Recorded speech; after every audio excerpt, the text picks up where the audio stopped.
आचार्य चाणक्य कहती जो मनुष्य यही चारिटी जिनिस को ठीक बाटरे यथार्थ भाव व्यवहार न करती सेमानंकर सर्वनाश हुए। कौन सही चारिटी?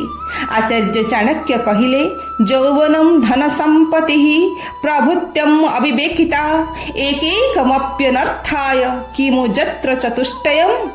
एही चारिटी अवस्था हेला यौवन, धन संपत्ति, प्रभुत्व आउ अविवेक बा विवेकहीनता। प्रथम यौवन अवस्था जो माने सेमानंकर शक्ति सामर्थ्यर उचित व्यवहार न करी उद्धत होई नाना अपकर्म करती सेमानंकर सारा जीवन नष्ट हो जाए।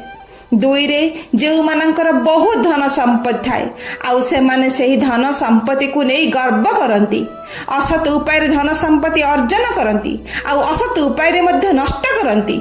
धन संपत्तिर उपयुक्त व्यवहार करती नहीं सेमानंकर दुर्दशार सीमा रहे नहीं।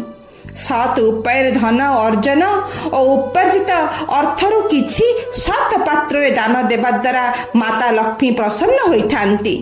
मात्र असत अर्जन आउ असत उपाय नष्ट कले दुख माड़ी आसे।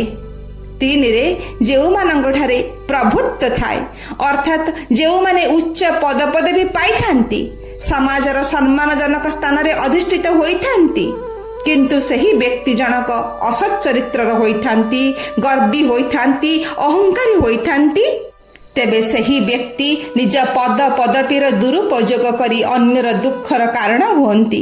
निज भविष्यत मध्य भगवान का दंडरु वंचित करी हुए नहीं। चारि रे अविवेक पणिया अर्थात जो मनुष्य पाखरे विवेक नहीं, ठीक भूल विचार करिवार शक्ति नहीं, सही मनुष्य निजर बुद्धि अनुसार कर्म करिथाए आउ सही कर्म मध्य अविवेकी युक्त होइथाए। सही मनुष्य पशु सम अटे।